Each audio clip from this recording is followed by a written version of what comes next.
Boom. It is going. 4 people hopped in off the rip. Let's go. Play it on. Play it on in, boys.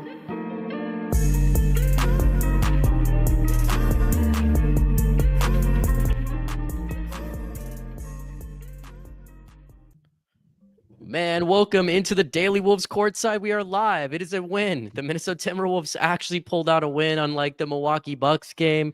They closed it out. They're proving that they have a chance to win this or get the 6th seed in the NBA. We got people joining right now. So just for a few minutes while we kind of get people in here before the show kind of gets started, we're going to kind of just, me and Andrew are going to kind of kick it for a minute. We're going to be without Matt tonight. It's going to be just the two of us here. But tonight we are going to open it up to the fans in case anybody wants to join. All you got to do is send me a direct message on the Daily Wolves. Maybe we'll get you on the show. We'll send you a link. You can join. It's going to be video. But yeah, let's go to a quick here kind of commercial break, I guess we'll call it. But when we get people in here, and then we'll get the show started for everybody here. 2 to play in the third. Fun game here in the Twin Cities. Look at the moves by Edwards. Swashbuckling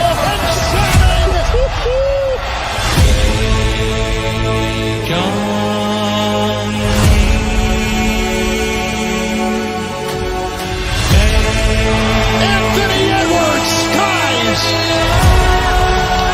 Are you kidding me, Ant-Man?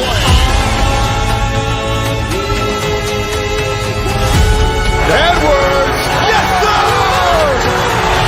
He's here, ladies and gentlemen.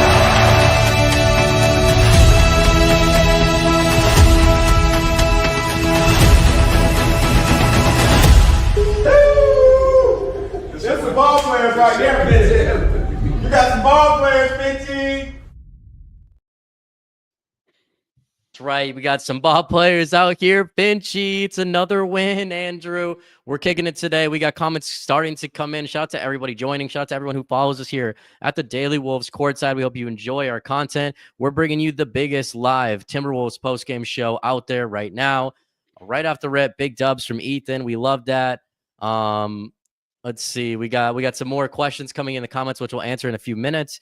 I'm here with one of the co-hosts for the show. This is Andrew. He writes for Zone Coverage. He covers the Minnesota Timberwolves. You see him in the locker room. He's there at practice. You see him posting today about the Minnesota Lynx, being around with the guys. Andrew, I'm going to kick it to you right now. Tonight, huge win. Is it the biggest win of the year in your eyes?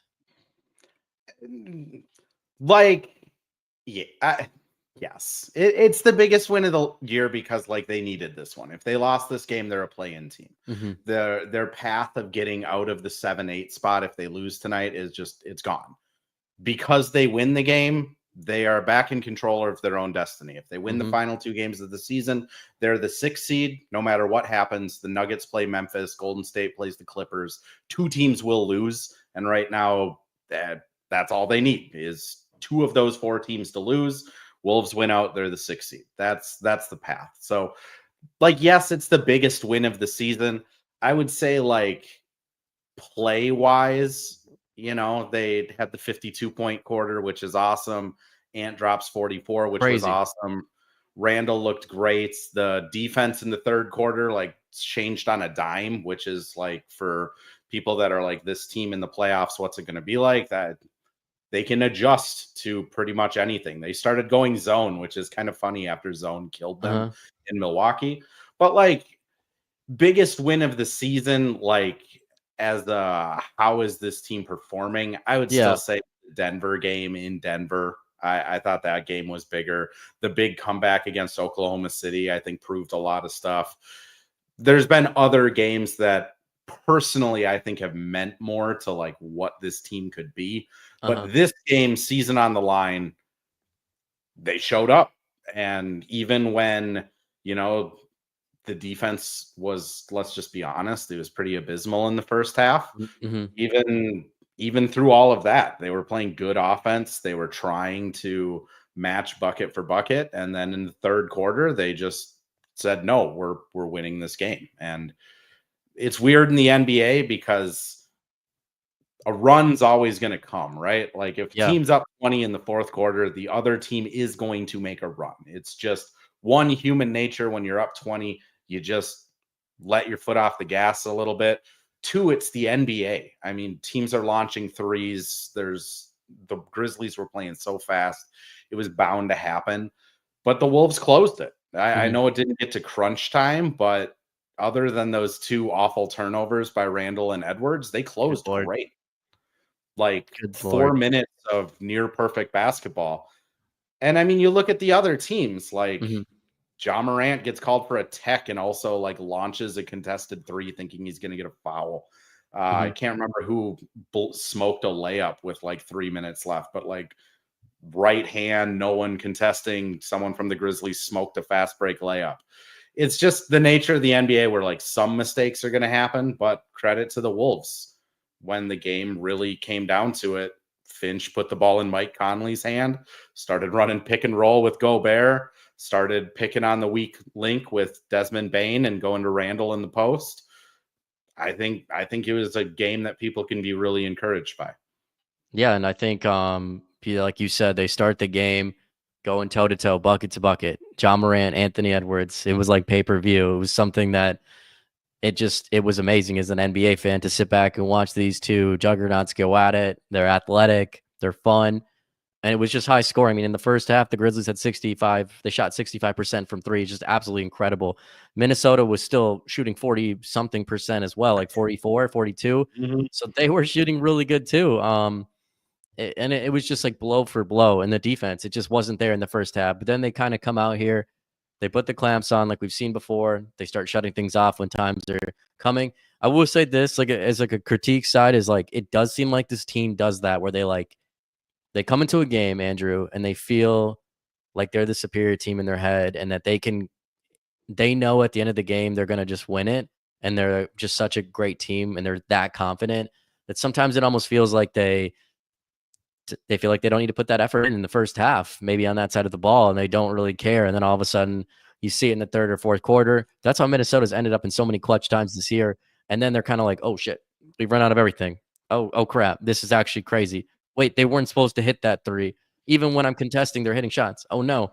And there you go. It's Minnesota doing the same thing we've seen this year. But like this was a big stamp. This was a big hump to get up. They talked about it after the loss. They said, don't worry about it. We got this. It's no big deal. No one seemed to panic in the locker room. So I thought it was cool that they were like, they talked about it. They talked a big smack and they came out and they delivered on national television, which is hard to do. Anthony Edwards, what a game from Ant as well. 44 points from your superstar 23-year-old player. He sets the tone. Andrew, we talked about it before. When Ant has those kind of lax moments or we don't know, he maybe doesn't show up, the team kind of follows. They follow the superstar. Tonight, he had 44 points, and you saw it tonight. The team looked like it kind of like offensively, they caught grit. They looked confident. They were behind his swagger. He was a plus 15 as well. 5 rebounds for Ant. It wasn't just the points. 3 assists. Yeah. Just an all-around superstar performance from Anthony Edwards. What do you think of his game? Ant was great. I'll give him his flowers. He was attacking the rim. He only shot 2 threes in the first quarter. Like he was in go mode, and you could tell he took this game personally. I will say 4th quarter, he was 0 for 2. And that was kind of it. That being said, I think this is something I've been talking about for a while, that like when games start to become like this, Finch is going to not put the ball in Ant's hand as much as like the primary play setter up. Randall was controlling it a lot in the 4th. Mike Conley was awesome in the 4th and in the 3rd, quite frankly. And I think that's where Ant is probably best, is like the second option, or maybe not the primary initiator, but like getting the ball off of a dribble handoff. But again, he was electric in the first half. All 44 of his points came in the first 3 quarters. And then other than the 1 bad turnover, he was busting his ass on defense in the 4th quarter. He was rebounding in the 4th quarter. He was like really showing a lot of effort. I think that the person I would stamp this on more than Ant is this was a really telling Julius Randle game. Like he came in off rip and you could tell he was aggressive, focused, rebounding, moving the ball, making quick decisions. Everything that like we want from Julius Randle on this team, he was doing it. And I think that set the tone almost more than Ant, because Ant did finish with rebounds. He did finish with points. He did have a good game. But I think just Randall coming out of the gates being like, no, I know it's Jaren Jackson Jr. I'm going to out physical him. Mm-hmm. Like, I'm going to spread the ball around. I'm going to find Jaden. He was awesome. The other thing that as you were speaking about, like the Wolves, they come out and they just have this front runners mentality. Yep. Tonight's game reminded me a lot of like the Pacers or the first Pelicans game, where they lost those back-to-back games. Memphis was playing fast. It was on every shot. They were leaking out in transition. They were pushing the pace. They were playing physical. I mean, Edie and Jaren Jackson had like 4 fouls early in the third quarter each. And that was kind of the recipe for the Pacers in New Orleans to get in their head and beat them. The Wolves figured it out and responded today. I mean, I thought, maybe after halftime, they slow the ball back down, get into their offense a little bit more, turn it into a rock fight, because that's what they're kind of good at. But they leaned into the speed, and they were playing just as fast with them in the third quarter. They just decided to play defense. And that was, again, it's just really encouraging to see that they can go like, oh, okay, this game we're playing fast. Well, we can do that too, and we can do it better than you, frankly. No, and hopefully they continue to do that, because they come on a back-to-back tomorrow against the Brooklyn Nets. They had the Jazz on Sunday. Brooklyn's kind of the hard one. I mean, you're going to be tired. Tomorrow you got to fly back to Minnesota, and Brooklyn, they don't have anything seeding-wise to play. And I don't think, because like the Raptors won the other night or they lost or something, so like the Nets can play anybody they want, right, Andrew? So it should be interesting to see. We actually had a fan who's joined in right now. Again, if anyone wants to join the show, you can just direct message us at the Daily Wolves. We'll try to get you on the show tonight. We're bringing in fans. This is a new thing, so we're going to add them to the stage right now. We got you on, man. How's it going? How you doing over there, brother? Good, man. How are you guys doing?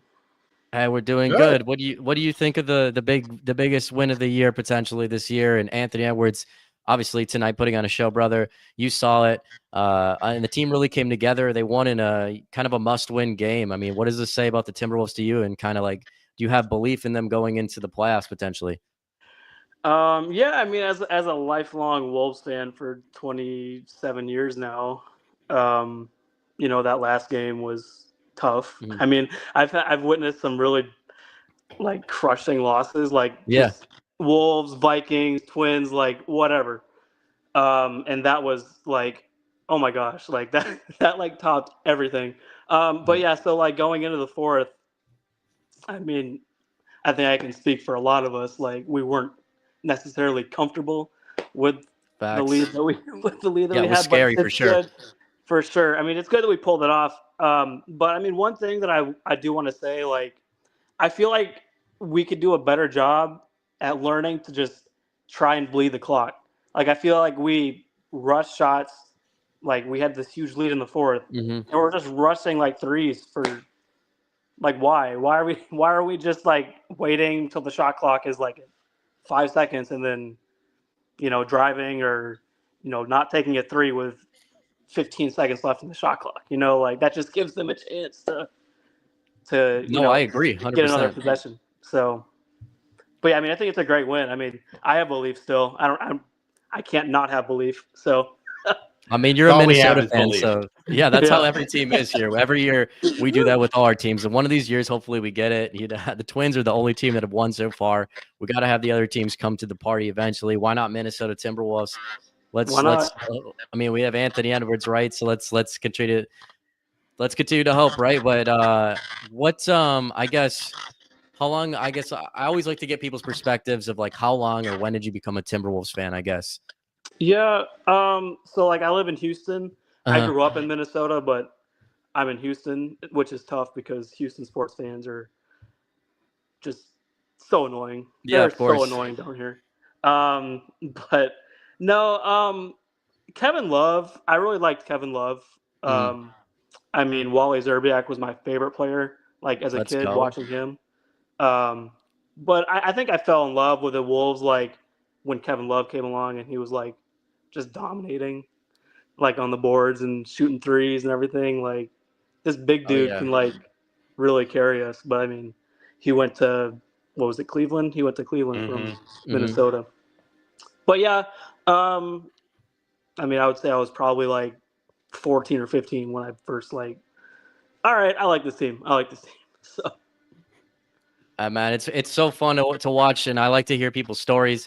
It's been great having you on. We want fans to always hop on anytime. We're going to be doing lives post game, going into these last few games, and then obviously the playoffs. So you're always welcome on your show. Appreciate it, brother. We got this. We got this. We're gonna do it, guys. We're gonna do it. We got it. Appreciate you coming on, man. I do want to just a couple things. Yeah, let's hear it. Snooped at it. Well, we had a fan on here. Yeah, Nets are locked in. They can't get the 5th pick. They no longer can fall to the 7th. They're exactly 2 games between Philly and the Raptors. So they will have literally everything to play for tomorrow. That's probably their Super Bowl, is ruining the Wolves season. And D'Angelo Russell is going to be playing. Noah Clowney is going to be playing. Jalen Wilson's going to be playing. They are going to have a full roster. Cam Johnson's going to be playing. Like they're going to be playing to win this game. Utah also, interestingly, is tied with the Wizards right now for the 1st pick for Cooper Flag. I would expect Sunday's game against Utah, we are going to see players that no one has ever heard of and that like their families don't even know they're in the NBA. It's going to be an absolute tank fest, because if they won their last game, and that might cost them Cooper. So tomorrow's game, I mean, if anyone's coming out to Target Center, I know we did a ticket giveaway, like bring the energy, because like this team feeds off of that energy at home, and Brooklyn is going to, again, this is their Super Bowl. Beating the Wolves and forcing them into the play-in is like D'Angelo Russell's villain arc coming together. Now, if we beat Brooklyn, if we beat Utah, we are the 6th seed. That is it. That's how you do it. We own tiebreakers. We own head-to-heads. Warriors play the Clippers. Memphis plays Denver tomorrow. As long as we win 2 games, Wolves are the 6th seed. Bring on the Lakers and see what they can do. It's just tomorrow's going to be a tough one. And I think, fans coming to the arena or people watching it at home tomorrow, seeing Brooklyn's record, it's going to be a different Brooklyn team that we're seeing. I mean, they are going to be playing hard. And this team is who they are this year, right, Andrew? We've said it. This is what they do. They'll come out and they'll win tonight, and tomorrow is the exact type of game they'll lose, and it'll make everybody burn down the house again. It question Chris Finch, call for firings, call to trade a player, call for Kevin Durant. Like these are the type of things the thing is insanity, right? I'll be honest. I thought they would win the Bucks. When I mapped out their last 4, I did it on Twitter and was kind of transparent about it. Of like, I thought they would beat the Bucks. I thought they would beat the Grizzlies, and then this Nets game was the one I thought they would drop. So I'm still pretty confident that Bucks game kind of scared them enough to where they're gonna.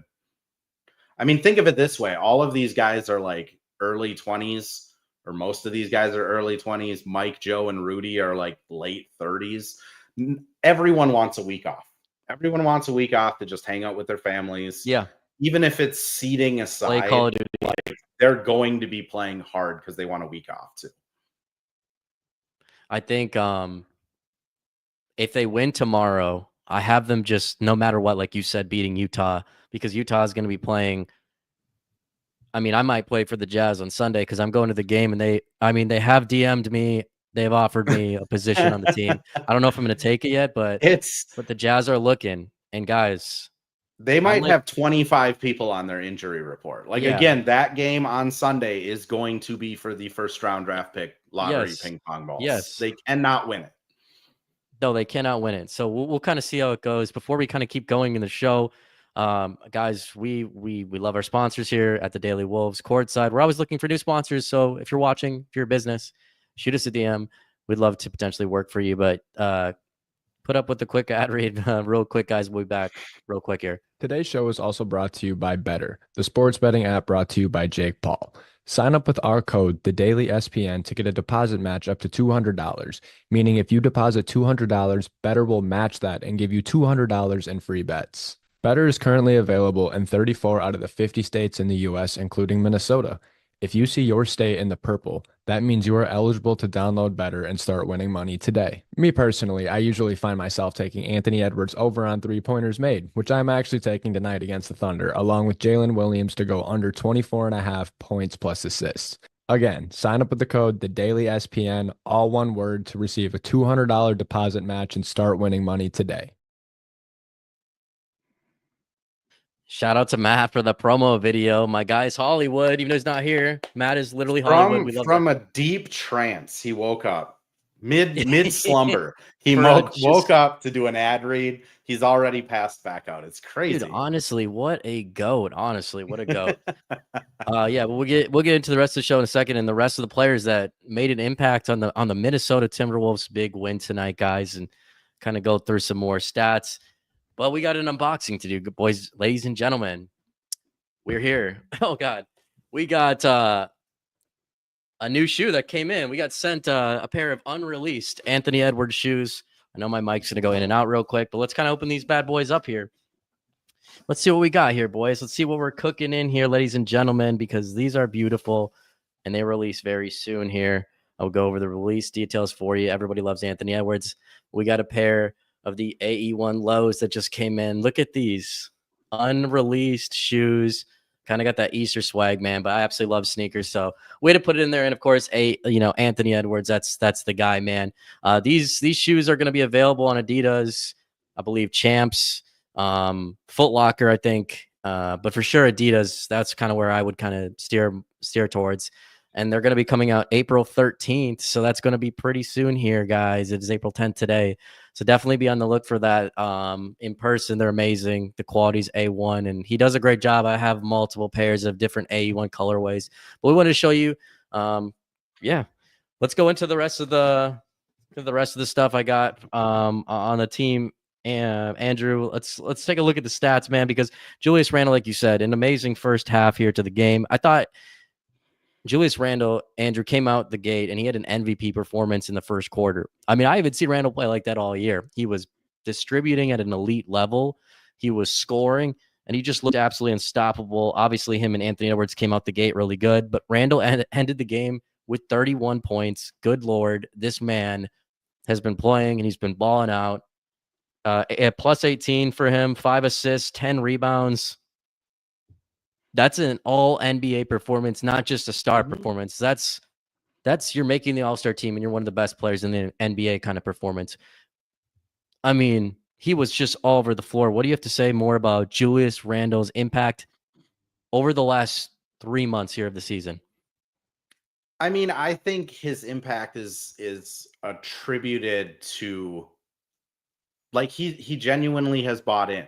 Like, up until this point in his career, he has always been a guy that can get you 20 points. He's always a guy that can get you 8 rebounds. He's arguably the second best facilitator on the team now, other than Mike Conley. And that's something that I'll be honest, I didn't know Julius had in his bag. A couple of weeks ago, asked Jaden the same thing, and Jaden was like, yeah, I had no clue he was like this good of a passer. Yeah. It's just a tribute to him understanding his role now, filling that role to the best 100%. That he can.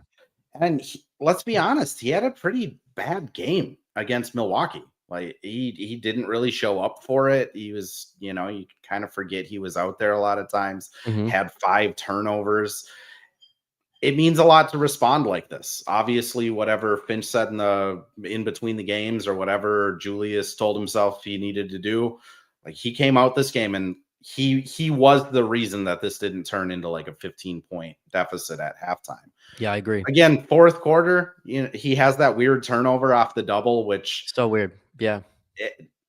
It came literally after he bullied Desmond Bane to the free throw line and hit a fadeaway jumper and just looked awesome. Same set, same ISO. They double him and he just turns the ball over. I think that's just something that with Julius Randle, that just happens. Just like Rudy is going to brick a couple passes on a short roll, just like Jaden's going to miss corner threes for some reason, Julius is just going to have these weird turnovers. But it's encouraging. Again, the big knock that I heard from New York reporters that I had people telling me when he got traded here was like, just wait for playoff Randall, wait for him to crash back down to earth. And so far in these big games, he's really showed up. I'm wondering if he's only been to the playoffs twice in his long career. So it's tough. Small sample size for sure. Small sample size. Like, and Carl had two playoff I believe runs he only played 10 games in the playoffs over his career. With a significantly worse roster than like what he'd be going into with Minnesota with the talent around him. Let's be honest here too. And arguably with New York, like he was the number one guy on those teams. Exactly. Like, this season, I think what the Wolves have done is Anthony Edwards is definitely like their 1A, 1B, 1C. Like he is number one offensive driver, most important player on the team. Yep. And then they just have a large gap before you get to their number two.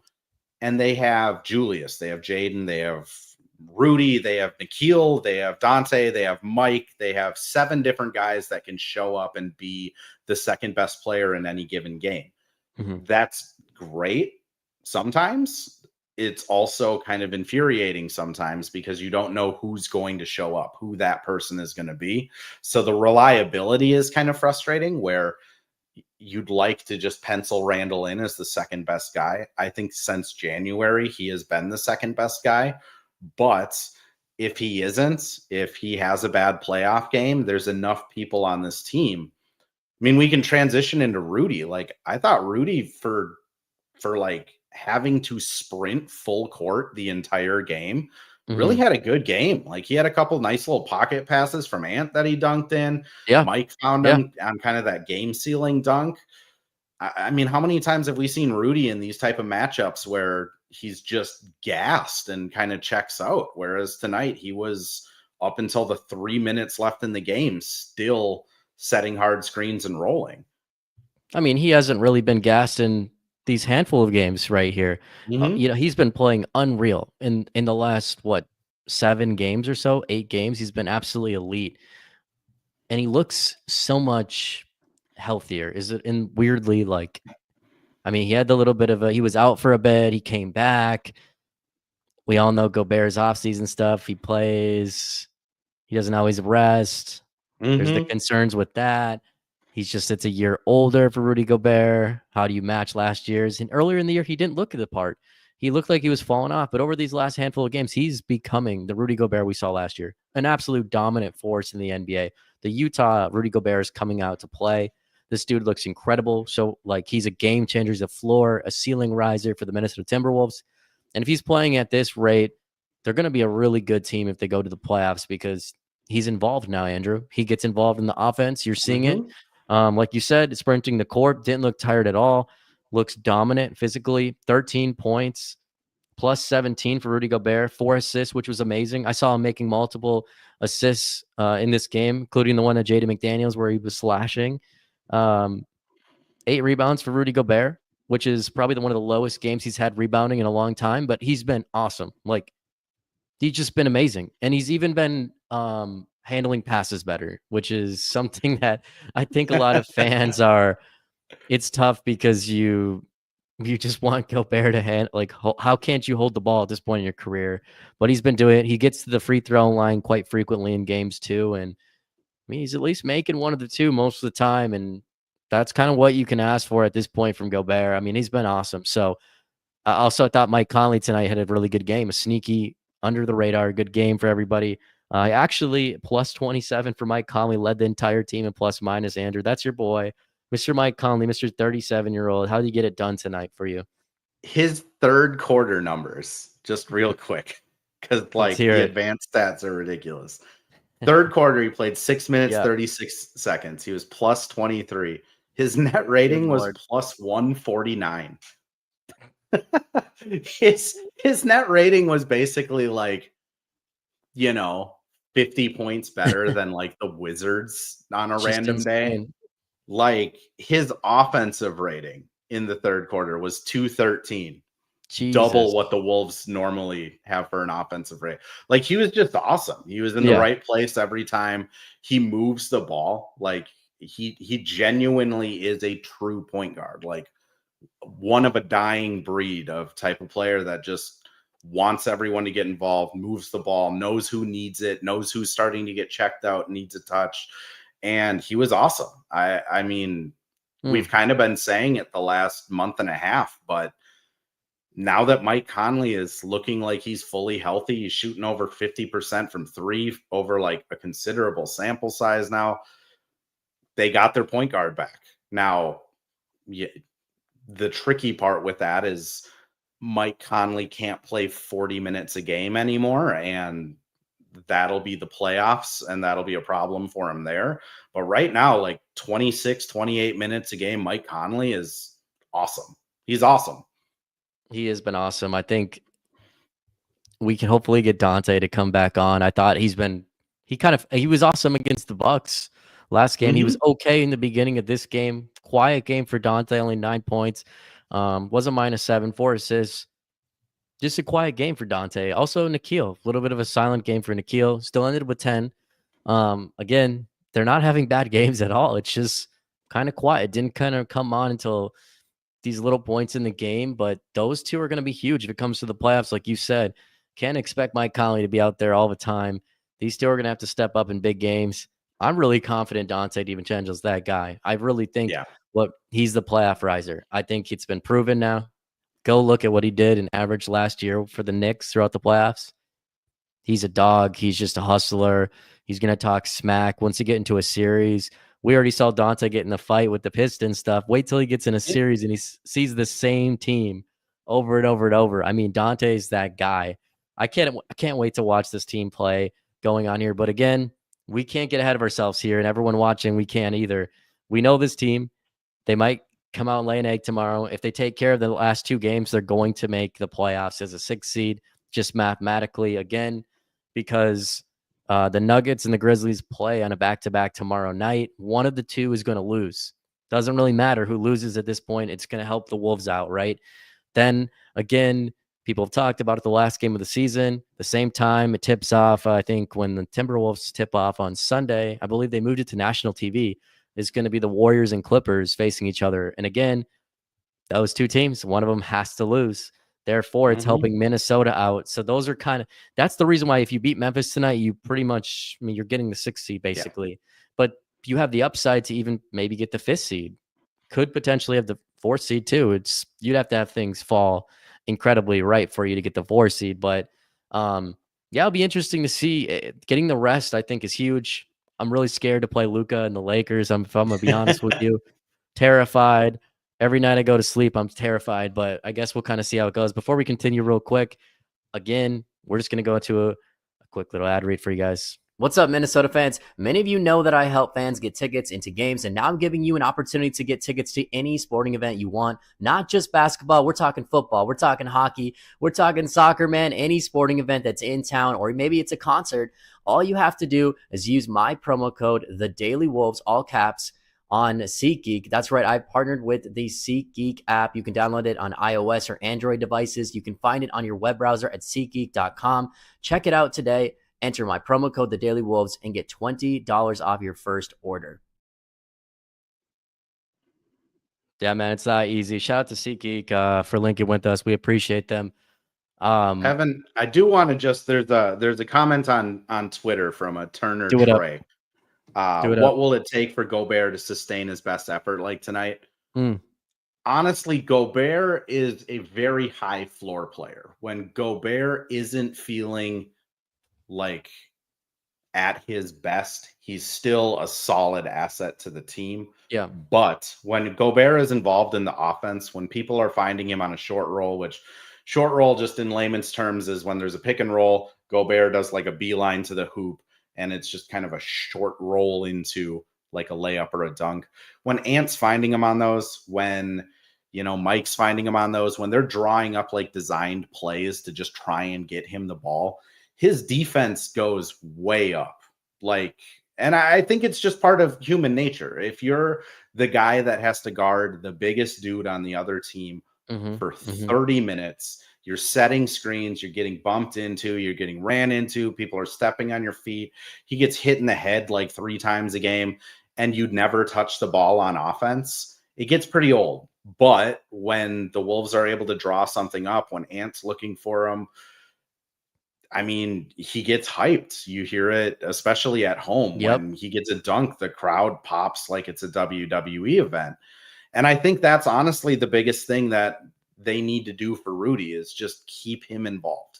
I mean, there's a reason that I know Kendrick Perkins isn't the most like loved person in, like the media sphere, but there's a reason he got like 6 shots a game for those OKC teams. There's a reason like Tyson Chandler got shots for the Mavericks. Like, you just got to reward the big guy for doing all of the like little dirty stuff that he has to do to get wins.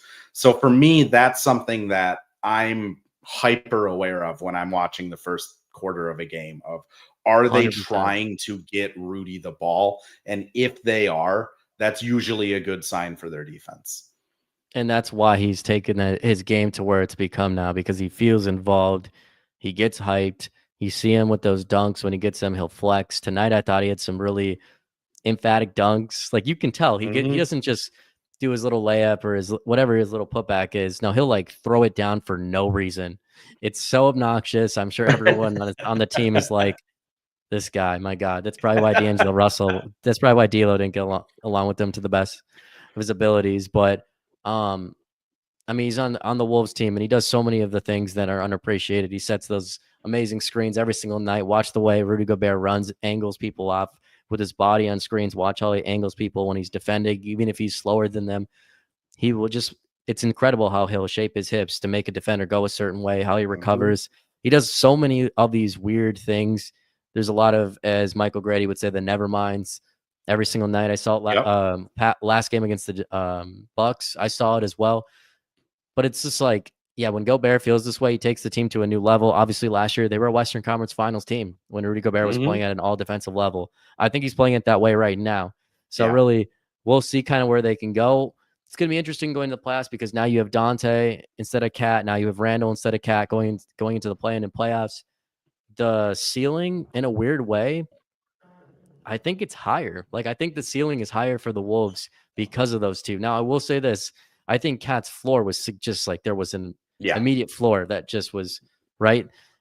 And Randall, when he plays the way he was tonight, it's like, holy crap. Like, distributing the ball like that, involving teammates, playing at that level, his physicality, especially that translates to the playoffs, right? And then you're getting a guy like Dante, who's notoriously a playoff riser in toughness. Also a guy who's played and won a championship with the Milwaukee Bucks, who's played with the Warriors and Steph Curry, who knows what a winner's like and how to do it, has been in the locker room for those talks when things get tough in the playoffs to rally the guys around and talk. I mean, that thing's priceless. So I guess we'll kind of see where the team goes. I think other than that, I think we're going to kind of wrap it up here, guys. Again, these are the sneakers. Man, white laces too. I wouldn't swap these. These are sweet. April 13th, you can get those. I'll be at the game this Sunday, April 13th too. If you're going to the game, come say hi, DM us. We're going to be out with like a 50 or 60 person group from X. So it's going to be a fun time. We'd love to meet fans and just kind of hang out and celebrate the Wolves year. We'll know kind of like we'll know, I guess, on Sunday where we're going to be seating wise, most likely. So I will wave. I have press duties to do, so I will wave to you. There you go. Andrew will be down there. Please don't try and like break through the barricades or anything. I don't want people to get arrested. We can group throw stuff down at Andrew down there for sure.